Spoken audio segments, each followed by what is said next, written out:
بسم اللہ الرحمن الرحیم۔ مکہ سے کچھ فاصلے پر یہودیوں کا ایک بہت بڑا عالم رہتا تھا جس کا نام مختلف تاریخی کتابوں میں احس بن جرجیس بتایا گیا۔ وہ ایک جانا مانا عالم تھا اور مستقبل میں ہونے والے واقعات کی پیشن گوئیاں کرتا تھا۔ احس بن جرجیس جب بھی مکہ مکرمہ جاتا تو قریش مکہ کو آگاہ کرتا کہ جلد تم میں ایک بچہ پیدا ہونے والا ہے جس کی پیروی سارے عرب پر لازم ہوگی۔ تمام قبائل مکہ اس کے سامنے پست تصور ہوں گے۔ وہ نہ صرف عرب پر حکمران ہوگا بلکہ وہ عجمی لوگوں کے دلوں کی بھی دھڑکن بن جائے گا۔ اور اے مکہ والو، جب وہ بچہ پیدا ہوگا تو اس کے کندھوں کے درمیان مہر نبوت ہوگی اور وہ بطیش کے 3 دن تک سخت تکلیف میں رہے گا۔ جب وہ اعلان نبوت کرے گا تو تم سب پر اس کی پیروی لازم ہوگی۔ جو پیروی نہ کرے گا وہ اپنے مقصد اور آرزوؤں میں ناکام ہو جائے گا۔ کامیابی کا راز یہی ہوگا کہ اس کی نبوت پر ایمان لے آیا جائے۔ احس بن جرجیس جب بھی مکہ آتا تو نئے پیدا ہونے والے تمام بچوں کو دیکھ کر واپس لوٹ جاتا۔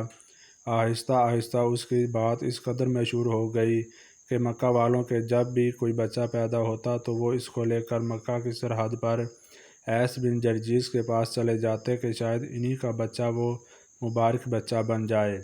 ناظرین گرامی، دلچسپ بات تو یہ ہے کہ حضرت عبدالمطلب بھی اپنے پیدا ہونے پوتے کو لے کر اس یہودی عالم احس کے پاس تشریف لے گئے۔ اس یہودی کے ساتھ حضرت عبدالمطلب کی کیا باتیں ہوئیں۔ وہ یہودی یہ کیوں کہتا تھا کہ وہ جب بچہ پیدا ہوگا تو 3 دن تک سخت تکلیف میں رہے گا۔ آئیے ویڈیو میں آگے بڑھتے ہیں کہ جب 570 عیسوی کے ربیع الاول کے مبارک مہینے کی خوبصورت رات کے پچھلے پہر نبی آخر الزماں فخر دو جہاں محبوب رب کائنات حضرت محمد صلی اللہ علیہ وآلہ وسلم اس دنیا میں رونق افروز ہوتے ہیں۔ حضرت عبدالمطلب نے بچے کو گود میں لیا اور فرمانے لگے، میرا یہ بیٹا بڑی شان والا ہوگا۔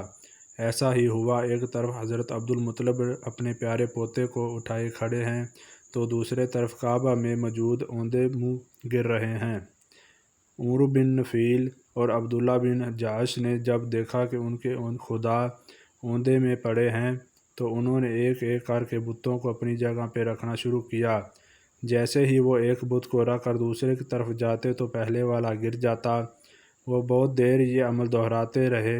پھر ایک بت سے آواز آتی ہے، آج ایک ایسے بچے کی پیدائش ہے کہ جس نے مشرق سے مغرب تمام زمین کو روشن کر دیا ہے۔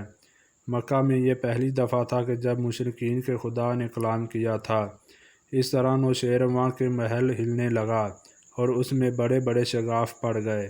بادشاہ نے جب ایک کاہن کو بلا کر پوچھا کہ ہمارے محل کا یہ حال کیوں ہوا ہے تو کاہن چلا کر بولا کہ وہ بچہ پیدا ہو گیا ہے جو عرب و شام پر چھا جائے گا۔ ناظرین گرامی، ایک روایت تو یہ بھی ملتی ہے کہ جس رات تاجدار کائنات سرور کونین حضرت محمد صلی اللہ علیہ وآلہ وسلم پیدا ہوئے تو اللہ پاک نے کسی کے گھر میں لڑکی پیدا نہ کی، لیکن اکثر مفسرین اس روایت کو کمزور سمجھتے ہیں۔ خیر، حضرت عبدالمطلب اپنے پوتے کو اٹھا کر اپنے گھر سے نکل کر اس یہودی کے پاس پہنچتے ہیں۔ اس کی عبادت گاہ کے دروازے پر پہنچ کر یہودی عالم احس کو آواز دیتے ہیں۔ احس نے پوچھا کون ہے، انہوں نے اپنا نام بتایا۔ پھر اس سے پوچھا تم اس کے بچے کے بارے میں کیا کہتے ہو۔ یہودی عالم نے بچے کو بغور دیکھنے کے بعد یہاں تک کہ حضور صلی اللہ علیہ وسلم کی کمر مبارک پر 2 نشانیوں کے درمیان مہر نبوت دے کر کہنے لگا، تم ہی اس کے باپ ہو سکتے ہو۔ بے شک وہ بچہ پیدا ہو گیا ہے جس کے بارے میں نے تم لوگوں سے کہا کرتا تھا۔ وہ ستارہ آج طلوع ہو گیا ہے جو اس بچے کی پیدائش کی علامت ہے، اور اس کی علامت یہ ہے کہ اس وقت اس بچے کو درد ہو رہا ہے۔ یہ تکلیف اسے 3 دن تک رہے گی اور اس کے بعد یہ ٹھیک ہو جائے گا۔ راہب نے جو کہا تھا کہ بچہ 3 دن تک تکلیف میں رہے گا تو اس کی تفصیل یہ ہے کہ آپ نے 3 دن تک دودھ نہیں پیا تھا۔ ناظرین، مفسرین اس بات پر متفق ہیں کہ پیدائش کے بعد کچھ ابتدائی دنوں میں نبی کریم صلی اللہ علیہ وآلہ وسلم نے دودھ نہ پیا بلکہ دنیا میں تشریف آوری کے فوراً ہی بعد اپنی امت کے لیے پریشان رہے۔ مورخین اور سیرت نگاروں نے لکھا ہے کہ ابتدائی دنوں کے بعد سے لے کر اگلے 7 دنوں تک حضور نبی کریم صلی اللہ علیہ وآلہ وسلم نے اپنی والدہ ماجدہ حضرت بی بی آمنہ کا دودھ پیا۔ حضرت مولانا ادریس صاحب کاندھلوی لکھتے ہیں کہ ولادت باسعادت کے 3 دن بعد سے اگلے 3-4 روز تک آپ کی والدہ ماجدہ نے آپ کو دودھ پلایا۔ سیرت حلیبہ میں ہے کہ آپ صلی اللہ علیہ وآلہ وسلم کو آپ کی والدہ ماجدہ نے 9 دنوں تک دودھ پلایا۔ ناظرین گرامی، یہودی نے جو یہ کہا تھا کہ ہاں آپ اس کے باپ ہو سکتے ہیں، اس سے مراد یہ ہے کہ عربوں میں دادا کو بھی باپ کہہ دیا جاتا ہے، جیسا کہ نبی کریم صلی اللہ علیہ وآلہ وسلم نے اکثر فرمایا کرتے تھے، میں عبد المطلب کا بیٹا ہوں۔ اس کے بعد یہودی عالم حضرت عبد المطلب سے مزید کہنے لگا کہ آپ کو اپنے اس بیٹے کی قریش مکہ اور باقی قبائل سے حفاظت کرنا ہوگی، بلکہ اچھا ہی ہوگا کہ آپ اس کے پیدا ہونے کے ساتھ ہی رونما ہونے والے معجزات کا مکہ میں چرچا نہ کریں۔ حضرت عبد المطلب نے پوچھا کون سے معجزات؟ تو یہودی کہنے لگا کہ ایک تو خود آپ دیکھ کر آئے ہیں کہ اس مبارک بچے کی پیدائش کی رات کوئی بت کھڑا نہ رہ سکا۔